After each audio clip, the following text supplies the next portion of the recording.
Greetings, I am Liz, and I use she, her. And I am Scandal, and I use they, them. And let's play a game together! Yeah! All right, guys.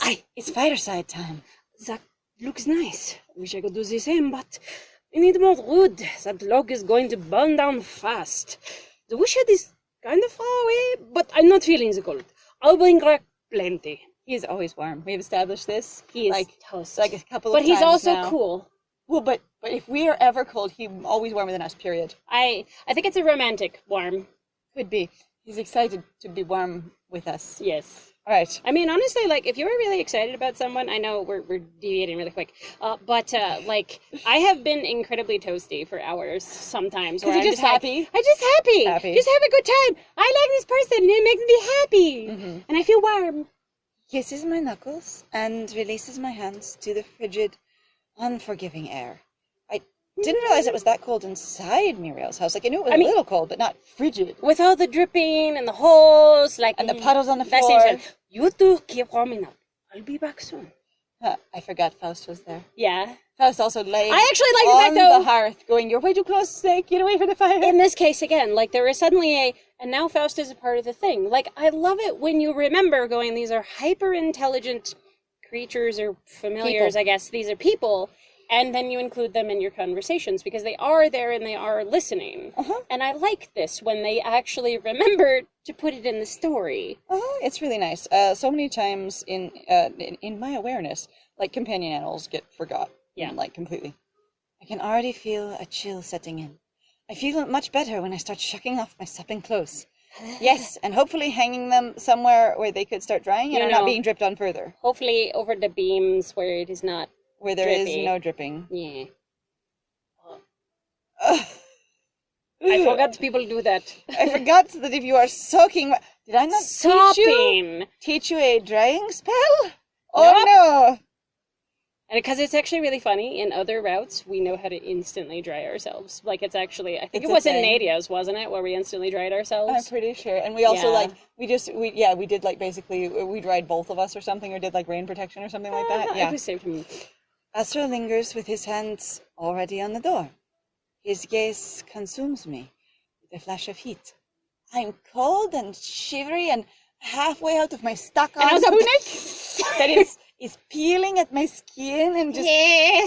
I can't even see you. I'm so sexy. The height of sexiness. Your skin is clammy. My skin is clammy and it's got that, like, pale fish color to it. Where you're just like, I'm so uncomfortable. I'm so wet. My fingers are wrinkly. I'm also like, if you're that cold, like, dang, whenever I've been that cold, I'm like, I do not, you're just like, Yeah, it's okay. We can't decide how cold we are. It's okay. I can't help but strike a seductive pose. Okay, I'm going to seduce you like a dying fish because I'm cold. Yes. Aren't I pretty? Okay, so for me, I imagine Kohai being like, okay, I'm going to pull my shoes off and I'm going to, like, do that thing where you just, like, pull your stockings off, like, the long way. Like, you have to turn them completely inside out because they're so stuck to you with liquid. Right. Like, you can't even crumple them at all. And then, like, starts pulling their, sort of dress/shirt upwards and gets it, like, to that point where it's, like, stuck on, like, one elbow up and, like, halfway pulled up on the other side. And you're like, and it's stuck with my tits, and it's pulling really hard because it's wet, so there's, like, no stretch to it anymore. Yes. And you're about to, like, get yourself stuck in that tent where you put it on your head and you fight for a while. And instead you see Asra and you just kind of cock your hips like, yes, of course. Beautiful! Yes. And as we're going, okay. Asra, this is... Actually, it's adorable. It's really, honestly, that's so just charming. You look like you need help, maybe. It's cute, but also cute. As I lay out beside the fire. So you stop midway while you're doing this, and then you lay on the ground, and it's like, sort of over your head. So the thing is you were sitting, like, with your legs out and stuff because you pulled off your stockings, right? And then you just sort of tip to the side, elbow that's stuck in the shirt, down on the ground. Faust. That would be Kohai. And then you're like, I'm gonna, like, lose my balance and either tear this or get stuck in it really bad. That would be me. It's surprisingly effective. I did not expect that. Don't tempt me. She's like, even though I am tempted because I should help you, you're gonna mess up your clothes. Kohai going, oh no, don't tempt you to help me get unstuck. Help! Don't tempt me, Kohai. Too late. Help. Too late. Do I not look appealing? Do I not look ravishing? Do I not look very stuck? Cold. And cold. Oh shit, this is cold. It's cold. And now that I am here, it's dripping on me more. Ah! There's a Faust going. Oh god! Let me move away. Oh my god! It's the... By the way, I know you're going to go get wood to make me warmer, but don't go and do it. You know, don't do the thing. Let's let the fire go out. Let's freeze, Faust. Okay, so how would you lead up to this? Because this also seems a little weird. Like, would you really be like, I'm freezing cold, is Asra quote flirting with me, being like, let me help you? Like, or is it just I just follow your lead, you seem interested in doing a thing? You're suddenly But also, why would you say, come lay by me, I'm still stuck? Or like... I'm getting my clothes off and it's really difficult, come lay by me. Actually, what I mean, come fucking help me. I was just say, also, like, even if I'm really good at getting my wet clothes off and just shaking them and laying them fucking flat on the hearth and just gently splashing, Faust was like, whoa. But, like, because that's laying the them thing. on the hearth, they're going to be so dirty. It depends on the hearth. But a lot of people did, you know, you would whack them on the bricks to flatten them out and get the water out of them, and then they would start steaming dry. Faust. Woo! Ha! Ha! Maybe, even though there's no hearth in here, it's only a dirt ground and some, like, rocks to make it so you don't lose the topsoil on the hearth. Right. Let's imagine there's a nice, wide rock hearth. Like, he brought in just a huge chunk of, like, flat granite, a slab. And he does his work on This there. is Muriel's marble slab kitchen. Muriel, I didn't realize you were so bougie and trendy. What? I just walked up to the side of a mountain with an axe, hit it, and that came off straight away. So I just carried it back to my house. I dug a hole in front of the fire and laid it in. Now it looks flat. It's beautiful. And then because of nervousness, I kept rubbing it. And so it's nice and polished. Yeah, I kept just like worrying at it, and like, you know, always just trying to get the dirt off it, or like clean the blood from when I was eating things. I don't know. Does he eat meat? Like, I imagine he does, living out here, right? Okay, so if you haven't been here, we talk about spoilers. I know he has a wolf companion. Okay, so there's meat involved. Okay, yes, there has to be. So I'm gonna tell you, if you fucking feed your animal, like, especially just your dog or your cat, just vegetables, animals are not vegan. Don't do that. Please, they need meat. I would say wolves are omnivorous for sure, and lean more towards carnivorous. Yeah, but like cats are pretty much completely carnivorous, but I'm just like, don't do that to your four-legged animal companion. Also, like, a wild animal. Yeah. I have brought you in from the wild to make you my friend. Well, to heal you, and then you become my friend. And now I will change your entire diet. Yeah. Anyway, so I guess we're gonna. So Kohai's gonna say, "Come lay by the fire," but I'm trying to figure out how that goes too. Also, I don't know. Even if Kohai is pulling off their clothes and goes, "Huh," and isn't stuck or anything, and is like, "I'm sexy," and then Asra's like, "I do not tempt me," and you're going, "You know what? Come lay by me and see how moist and cold I am when I'm tempted." This moist, cold, shivering body is very tempting, isn't it? Well, and it's also like, why would I derail you from going to go do a thing that you were doing, even though obviously you're slightly derailed, but you, like... Because I just don't want you to leave. I don't care about the fire, honestly. I don't get it. I feel like it's... I mean, I think the thing is Kohai cares about the fire because Asra cares about the fire. I think also it could be that, basically the thing of going this is an opportunistic time for you to pay more attention to me, because you suddenly were focused all on being, being excited about me rather than just being here and going, we're trying to get warm. And dry. So we're basically trying to explain our sort of meta by going then that Kohai goes, basically this is a very strong emotional shift for you that I observed because I've been around you for so long. I know this is a great time and you would love to do this. So I invite you back so you will dig into that emotion. Right. And I also do want to be close to you because, when I have close times with that, that's great. Yeah, so one thing that I do is if it's not immediately obvious how the character would say those words, however I have them in my mind, I do try and think about it going, okay, how did we end up here? And can I make it fit with the character concept I have? Mm-hmm. And that would be the sort of thing of going, if Asra just made a strong emotional shift of going, I am totally not thinking about firewood now. Yeah. And Kohai's going, shit, I better seize that while it's here. Yeah, exactly. All right, so we are about to enter premium cover-up art area. And then per our agreement with the Nix Hydra, we're not going to show you the scene itself. Or read any of the text exactly as it's written. So we're going to pretend like we have a thesaurus, or we are this thesaurus. I don't know how badly We're this always goes, but it's always fun. Everything. Yes. And, then describe the scene to you. Yep, and then we actually have some premium art of our own, done by our lovely artist for this run, Draconisha. Their links will be in the description down below. Please support them if you would like to. It would help them out a lot, actually, because they're in Russia, and they are struggling due to the sanctions put on their country by the US. Yes. So, yes. Additionally, we have not seen the art, so at the end of the scene, we're going to look at it because we will! We will react to it live. Yes, okay, so come lay by the fire. Though I don't imagine that's exactly how it goes. So, but yeah. It's a, hello, and then, come lay by the fire. Okay, Kohai repeats that line, or states it as the beginning of the scene. Yes. And then Asra is just, I think he's mostly playing, because it doesn't look like he's just sort of like... Yeah, he doesn't look overwhelmed or blush, he's just kind of like, Where he's just like, oh, man! I could never say no. What? In what way could I say no? How could I what? I have no willpower against this. And apparently your main character is extremely excited. You got butterflies basically in her stomach going like, ooh. When he comes back towards you. Yep, as he crosses the room, basically, and it's very, very quick. Oh, it's like a rabbit just flopping down. He just boof beside you. And then he just plap. Yep. It is not like a gently caresses you, crawls in next to you or anything like that. It's just it's hasty walkover and whump. And whump. Yep. Just and then Asra just hold. Like gently, he just cuddled very, very softly. There is a little bit of like snuggle and but basically hold. over your upper arms. So basic, and then he also do the face touch. And then very with gently, his own. assuming that you are actually facing each other and that you did this, I'm taking off my clothes by the fire, looking at my whole body while my you. arms are still stuck up here, or maybe you put your arms back down going, it's fine. God, have you ever started to pull off a wet garment and then had to lay it back down when it's cold again? And you're just like, ah! And anyway, but the thing is apparently he is staring deeply into your own eyes, because within his eyes you can actually see the fire. Yeah. Which sounds very cute. That's very cute. So like he comes over and you're back to the fire. Like, he doesn't sound entirely like super like horny flirty. It's more just like, God, cute. He's like, I'm just struck by you're very charming. By how beautiful you are. How lovely this is. How you just are lighted by the dim fire. And now he has kind of a sad face of sort of, and he's probably a little bit like sort of shedding on himself, I imagine. Observes that you are deeply not warm. He's like, dang, I'm going to ask you a rhetorical question.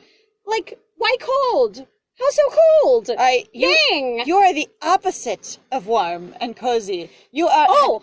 And then your character is like, you know what? I didn't notice. You know what? Even though I spent my last 3 sentences before the premium scene complaining about literally how cold I was, how frigid and chilled and deeply bone cold I was, I just don't notice it at all at the moment. What's happened is that I have become warm. Clothing, I am still cold. You body will be warm with cold. So Asra is there like, oh my goodness, you are frozen to the touch, and you go, I do not see it. I do not perceive. I'm sorry, I suddenly forgot how to read. And Asra's like, you're serious? Your footies. Your little toesy wosies? Oh my God. They're so chill. They're ice cubes. You know, they're gonna like completely take off some of my skin. So apparently, either he is touching your toes, or his feet are touching your feet. No, you laugh because what he does is he moves and he paps his feet against yours very, very gently. And he's also frozen. And you're both fucking cold. But then he's just like, no, allow me to smooch you. So he can deep, powerful, profound. So he's like, your toes are made of ice, and then gently puts his against yours, and it's like, your toes are cold! And then he's just like, oh, let me kiss you. No. And that sounds like very giggly cute in my mouth. Like, he doesn't say it is, but he's got kind of like that cute face on, and it's kind of like that like small smug cat face or whatever. And there's a level of going, I have just frozen you, I've admitted that I'm cold too, and then I'm just going to just kiss you. Yes, exactly. All right. Also, Kohai just comments on how much... It's very much this deep fixation, basically, on the way his mouth and lips feel, basically, and also what it does to them physically. What it makes their whole head to feel like. And they're like, my whole head has become a beacon of light and warmth. Yes, that it sounds and then also like they're shocked. They're just like that Asra pulls away. Yes, and there's this level of I am so engaged in this kiss that I notice nothing else except how much it makes me blazingly warm where it is happening, and radiating down slowly towards the rest of my body. And like I said, and then shocked, he stops and startled. I'm shocked, I tell you, because he stopped. I was absorbed, and then Asra's just like, let me assist you. I'm going to. You know what? The garments should be removed. Because you know what? Reasonable. The thing you were trying to do, so you did put your clothes back on because he surprised you, I guess, midway through. And you were kind of like, I flirt, freezing. Or you have several garments and you had only removed a couple of them. Like, maybe you'd only gotten your socks off. Or stockings or something. Okay. Well, at least in our case. So depending on what you're wearing. Kohai has some stockings, so that's why we keep mentioning stockings. But I'm just like, cold. So also, the sentence does not specify whether or not he's talking about his own garments or yours or the two of you together. I can assume he's probably going, let me help you get undressed. Well, also based on the previous context of him going, you're colder than me and I'm going to assert this and tell you I need to go get wood for you in order to warm you up. I'm going to show you I'm just as chilly as you are, and that I'm actually lying. But that was more like a physical perception. You're like, holy cow, your feet are just as cold as mine kind of thing. You know? Him, I also do not see it. Him, I do not perceive. Okay, so then yeah, he's going to suggest that let's not have the garments on. And then he actually does a little bit of basically background explanation where he's like, hang on, let me go get basically the skin, the pelts of the animals that are over there that actually make up the bed. He's like, and when he admits this out loud, I don't want to unmake it. Yeah, he's like, what I do have to say, actually, the reason I also don't mind in some way is because some of them used to be mine. He just says are currently his. Oh. Yeah, that is a present this tense. actually indicates right now that the place that Muriel sleeps, half of the bedclothes belong actively to Asra. Which is interesting. Which is kind of funny, but also it feels in the way that you mentioned before, sort of fan servicey of going, I clearly sleep here with him sometimes. Yeah, but I'm also like... But it also could be taken as just, I have loaned him a ton of stuff because he's a disaster. And he might be bad at taking care of himself, which is fair based on basically also... So you can run into that thing where, I mean, Muriel seems, number one, deeply socially awkward, and based on what we found out in the other routes, he makes me uncomfortable for how basically, and that's kind of the thing where I'm like, how the fuck are you supposed to romance this character who seems deeply damaged? To care for himself, but also how much he hates everybody. Yeah. Like, he's do not come near me. Yeah. And it's not like active hate, it's just, I don't want you to interact at all. It's a huge banner in front of him, do not interact. Yeah. And it has a list of all possible people existing in the entire world except Asra. Yeah. Yeah. So if you fit in any category of being a being of intelligence or life at all that is not an animal, that does not speak, and you're not Asra, you don't get to interact. His blog has like a 900-page do not interact. It's longer than do you like the color of the sky? I find those to be so dumb. I'm sorry. Do not interact things don't work for me because I'm always like, you're going to end up basically saying the thing that basically calls the people to you, and some people are really bitter. I'm like, just block people. Like, they come across your page, you don't like them, you literally don't interact. You curate your online experience, you know?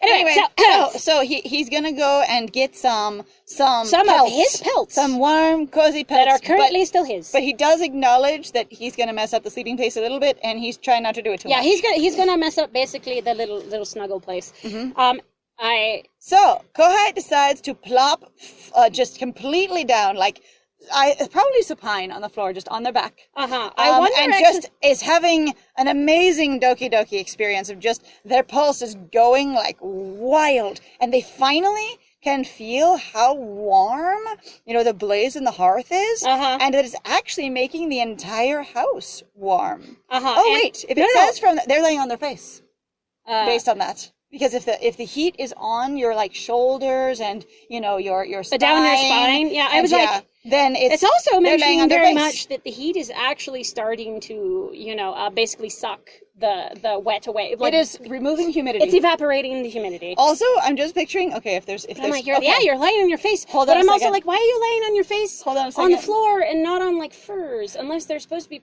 So as far as I can tell, there is supposed to be something on the ground there. Because the floor is dirt. Like, there's like, no rugs. They the even floor mention is dirt. that. It's a dirt floor. And so I'm like... all I can picture is, one, either Kohai is laying on their tummy and their belly and their thighs and their chest are just laying in this damp dirt that is sticking to them like mad because the floor is damp because you were dripping all over it and your clothes were damp because you were, wet all over it, and you peeled those off and you lay yourself wetly on the dirt floor. You're starting to get a little bit drier, but you're not there and you were just puddling on the floor you're laying on. Yeah. So, like, you didn't have mud plastered to your breasts and along your, your chest and belly and on your thighs, and you're like, I am sexy. I look like the pose of laying on a tiger skin decadently, but it's on dirt in front of the fire. Draw me like one of your French girls. Exactly. Yeah, exactly. Anyway, so, but yeah, we've decided to do this, and we're starting to warm up. Also, their long hair just dragging into the mud on the floor. Oh!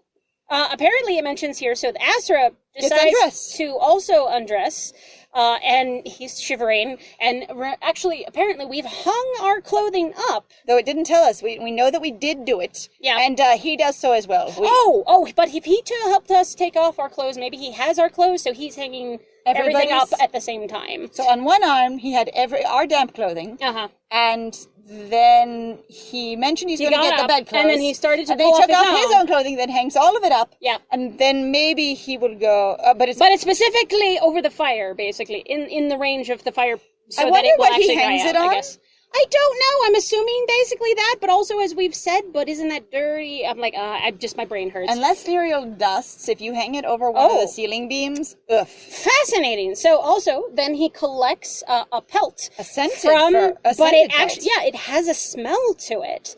Like, I hope it's a good one. It says it feels really good, but it does say that it's very strongly smelling. It's glorious, a heavenly choir singing, amazing. Comfy, but also... Like, it comes from the stars, it's so amazing. But it doesn't say about the smell, only that it's strong and it's there. Yeah, but the feel of this... But he does bundle you up into this thing. This pelt is amazing. And then Astra's a bit like, God, you know what? This actually reminds me of, like... In the cold season. In cold times... Basically, when the seasons change and it's After very fall. chilly, basically we've spent the whole 24 hours. Entire, all cycles. 24 candle, notches. Yep. Just sort of hanging out in front of the fire, I'm assuming. Wrapped in fur. And wrapped in fur. Yeah, he's just going, this is so familiar. We used to do this a lot for a long time. And then you have to clarify, actually going... you're talking about yourself and big tall guy, here. right? Yeah, your friend who lives at this place. Well, we haven't technically seen him, but I'm saying that. So you'd be like, and your friend who owns the place, yes? And he goes, yeah, basically. Yeah, he nod, mm-hmm. Uh-huh. And then he's going like, and he actually even admits, though, that was even so far back, time-wise. That the two of you here weren't Muriel very and himself actually, didn't know each other very well. Actually, he's not specifying that. Because he could be talking about you not knowing him very well. So that could be between yourself and Asra. I spent a fuck ton of time with Muriel doing relatively intimate, important things, meaningful things that I have very fond memories of. And I was not very acquainted with you at the time. Ah, okay. Or it could mean Muriel. Because it's not specific. It's basically, there's a generic... I think you're correct, though, in the way that that's emphasized, because I usually don't see italics. I think that's about actually you and Asra. I think he's talking about... Yeah, because Kohai, your character goes on to clarify, we're talking about us, right? Okay, I love this bit. I actually love this bit. So often... Now your character's asking fucking questions! I say, one, we're asking questions, and two, he's answering them, which is wild as shit. Holy shit. He must be comfy in here. Honestly, that's an indication that he's super comfortable in Muriel's space, because he's suddenly answering questions. Yes. Wow. Okay, I don't know if you've ever had a friend who has deep social anxiety, but you're almost always around them in public places and you support them and you're good to them and stuff, and then you suddenly see them again and it's been quite some time in a space where they're comfortable and you go, holy shit, I now have contrast for exactly how uncomfortable you've been because I had forgotten because I hadn't seen you like this in a while. Mm-hmm. Yeah, and that feels like Asra, but also I love here, there's been a bunch of times in the Arcana, and you've probably seen it several times in this route, where we've gone, who are you talking about? What's the subject of the sentence? What does that mean? And Kohai here is asking for the exact same clarification that we want, and I love that. Yeah. Anyway, which so I Kohai appreciate. is like the us that is not very, that is right here. Those people didn't know each other very well? Yes. Mm-hmm. And he agrees, actually. And he's like, back when I initially we were roommates, was rooming here, he says that he was curious if we would actually ever, if you and he would actually ever encounter each other again. Yeah, whether you would lay eyes upon each other at any other time in his existence. Wait, so the thing is what I'm getting is sometime in the past, he had met you but did not know you well, and then he decided for reasons to move to go be roommates with Muriel, which he had not done prior. And they were roommates. And then during that time, he also thought a lot of whether or not you would be in his life at all after that time.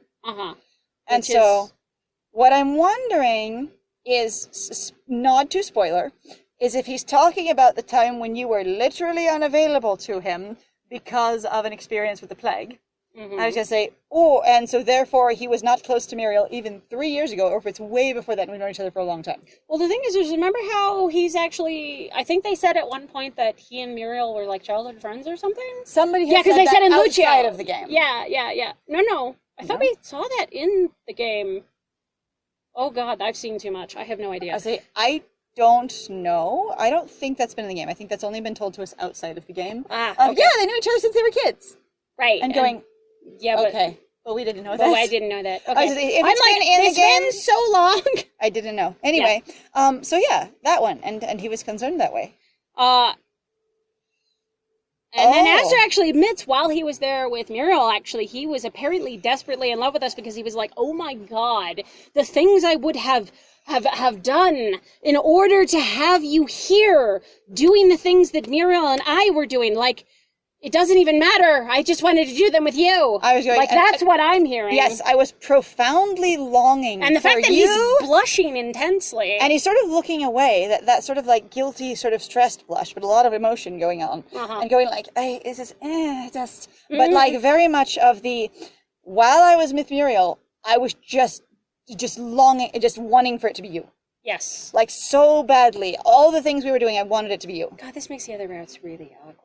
And I kind of feel bad then for Muriel. Also, the level of his interactions with Muriel in especially NADIA'S route, going, I didn't want him. I was using this also as comfort in the same way that I used JULIAN. Like, he's like, I'm describing that I never really wanted any of the other people in my life, just you. They were okay at the time, but all I was thinking about was you. Mm-hmm. And so then Kohai just gets closer, like their body closer. Kohai just slides into him, basically. Just bonk, and some of the blankets fall away. The pelt goes plap. Just falls away a little bit. But Asra corrects it to make sure that you are cozy enough, but also ends up his hand is like correcting this. It's up high enough where he can actually tickle at the shell of the side of your face, the place where you hear. Like he really is like he pulls the pelt all the way up to like basically your jaw, and then just caresses up there. And then of course you notice very much that he is warm now. He toasty. Honestly, the ice toes. And he bring you even closer.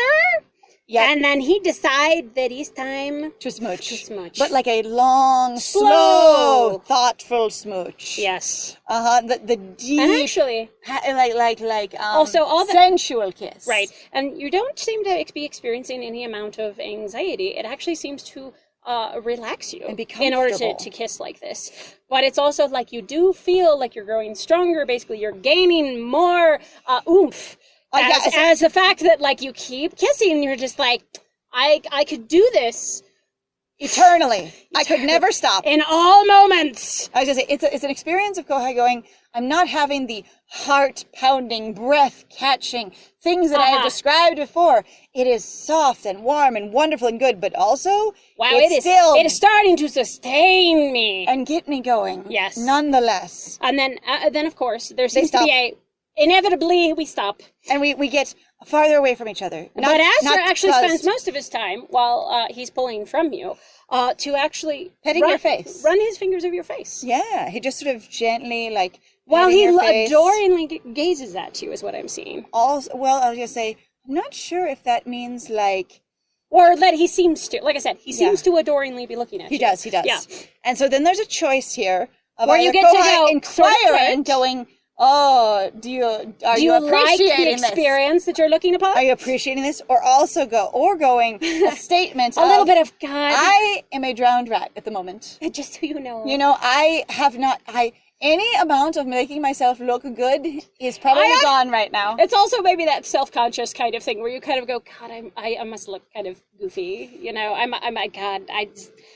Honestly, like, it seems insecure. So this seems more aggressive, and the other one seems like a sort of insecure reproach of going, make me feel better about what I look like. On the other hand, I was getting the one, so, okay, so I've had characters do this before, where somebody is just like, I adore you, you're so sweet, you're so cute, and they've literally just, like, come through an absolute ordeal, right? Yes. The clothing is destroyed, they're disgustingly sweaty, they're covered in dirt, their hair is a mess, and they're just like, and the person who loves them is just like, you are the most beautiful thing in existence, and they're just like, God, I must look terrible right now. And then just lean in for a kiss. I'm not really saying I think I'm insecure or anything. It's just you still appreciate me when I look like this. And I would love to have that, but based on the previous writing, I'm pretty sure one is, like I said, more assertive and the other one is more, no, I am not attractive right now. Yeah. Unfortunately, though, I feel like of the two options, Kohai would not be like, do you not appreciate the visuals? Yeah, it would be more of a thing of, it would probably be though, it must look like a mess. Yeah, it must be like, oh God, I'm probably gross. I'm probably a disaster. I probably look like a ragamuffin. So we're going to choose that one. Okay.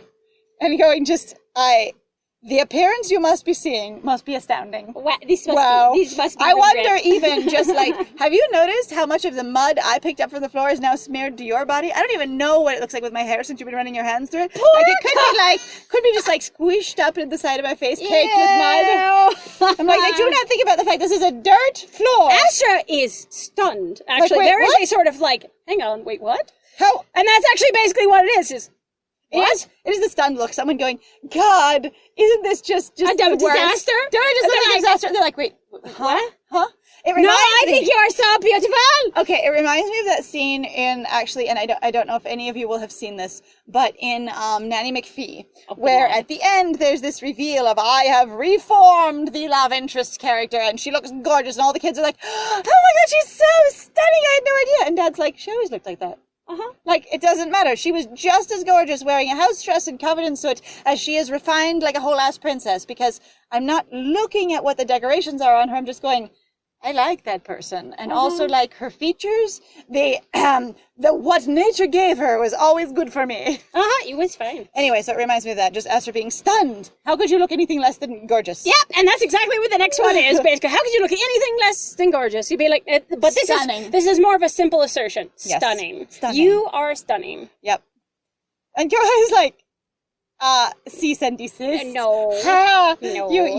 Surely you jest. And then, of course, you bonk back into him very hard. Just like, because you're like, flop your weight you onto anime him. flop onto him, and he giggles. And there's some like face holding and cuddling as you guys like you're like and you just make the strong eye contact again. Yep, he encourages you to look at him. He's very, very into eye contact, like long, sustained eye contact. This conversation is not happening unless you have eye contact with Asra. If you really had big problems with eye contact. Anyway, so and then he's just like, and he's actually very insistent, going, this isn't actually a joke. This is genuine. He's like, I need you to genuinely understand that I was like, that was my thoughts when I was gazing upon you. That you were just stunning. That you are a masterpiece. And he's like, but I was so overwhelmed by how glorious you look. I had no words about it. I was just vibing. I was just like, I was just basking in the glory that was you. Yes. And then he's like, oh, shit, sorry. You know that thing in the hearth that I was going to go get some wood for? It's almost gone. Shit. It's nearly gone. And actually... And then Kohai's the character's like, hang on, I had no idea. And when I finally notice the hearth again, I'm like, you're right. There's almost no crackling, almost no warmth, almost no light. And there's also some observations of the snake that somehow magically we are able to see a snake in potentially really bad lighting, where it's got a little smug expression on its face because it's politely looked the other direction. Well, you are both nude and so sort I of don't cuddling know and being affectionate and snuggling. How we see that, but whatever, game. So what's funny is we didn't like, we didn't recognize that Faust was there since the blanket came on. Yeah. Since the clothes came off. Right. I was gonna say, and now we're suddenly like, Faust is being considerate by not observing us. Yeah, so but also they're being a little smug shit, going hee hee hee. But we're also going, we are, again, I am completely and perfectly aware of why you are doing this behavior, and what emotions are associated with it. It's really weird. Anyway, so the Asra's like, mistakes, crap. It's time! Oh, Must shoot! acquire wood! Errors, I need to leave!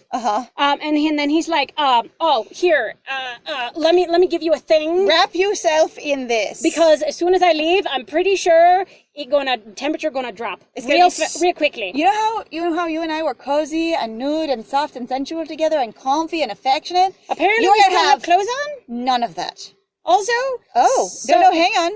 When he says, well, dress yourself, wrap yourself, put this around yourself. What he means is, I am handing you clothing, not I am handing you more furs and pelts and blankets. And so what I was thinking is you are sitting there in a pile of soft furs that belong to him. And he's like, here, just snuggle yourself up in these. But instead what had happened is you are in those furs that you all warm together, because pelts, man, they hold heat. Skin is made to hold heat. That's how mammals work. Except for the fact so he's taken off his own clothes that apparently, he pulls them down from where they're hanging, because there is still the scent of probably smoke more than fire, TBH. Unless it's really good wood. So specific types of wood actually burn differently, and then also it depends on their state of dryness. But as we joked before, because Muriel's anyway, the thing he does is he grabs some of his clothes and tells you that you should adorn yourself in them so you do not get cold. And then, he actually puts them on for you and then smooches you.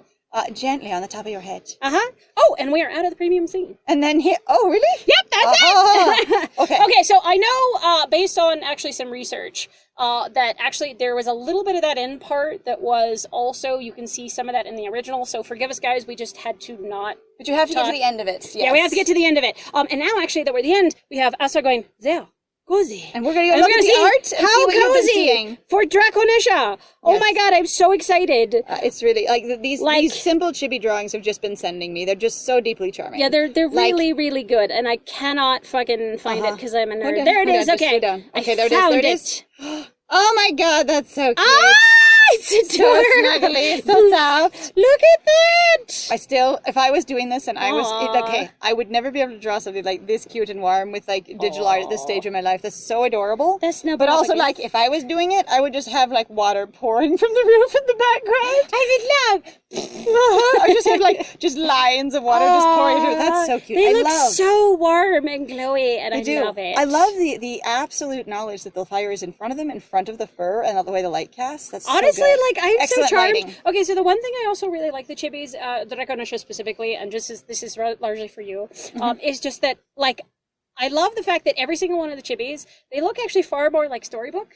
Compared even to the other art, and it's really nice. It looks like an illustration, you see a cute little book. Okay, so there's this book that I really enjoy that is basically it's a manga based on Neil Gaiman's Sandman series, right?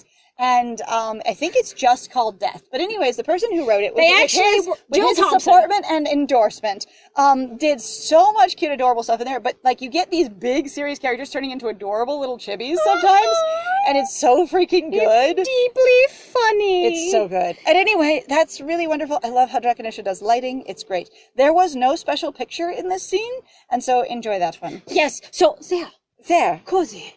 I'll be right back. Okay. Don't you two stop being adorable. And don't open the door. Don't do it. There's no... Okay. Okay, well, we won't open the door. Now includes Faust again. I can't open the door. I'm not going to get up from this pile of fluff. Why would I do what? Faust. What? Also, Kohai going, you just put your clothes on me. And I'm still still muddy. And I'm gross. And I'm gross. Now I'm sad. I really am just picturing this hard-packed dirt floor, but you with water just sheeting off of you, pouring off you. Both of you creating a puddle on the ground that then slowly seeps in and makes that hard-packed, thick mud. Even if it was the fact that, you had, furs on the floor, part of my problem is that it eventually goes through it, and you've also been, moving around, and I'm so... The thing is if there was a fur on the floor in front of the hearth, it wouldn't go through the skin. It doesn't go through leather. Does it? Is leather If leather is cured... Yeah. Well, that's my question. How cured is this? Otherwise, it hydrates it. rather than goes through it. Because, you know, water doesn't go through your skin. Yeah. And it would just smell incredibly like damp whatever it is. Damp flesh. No, damp like bear, damp dog, damp fox, damp whatever. Well, anyway, we are actually out of time. So we're not going to open the door in the next one, or we're going to find out about opening the door in the next one. Because I imagine we're going to completely counter that somehow. Who knows? Because that's just what happened. So thank you very much, everybody, for joining us. If you like what we do, please feel free to like, comment, subscribe, and also share our videos. It actually does a lot for us in regards to YouTube algorithm. Please also feel free to go check out our Ko-Fi and our Patreon. And please, like I said earlier, please go check out Draconisha's art as well.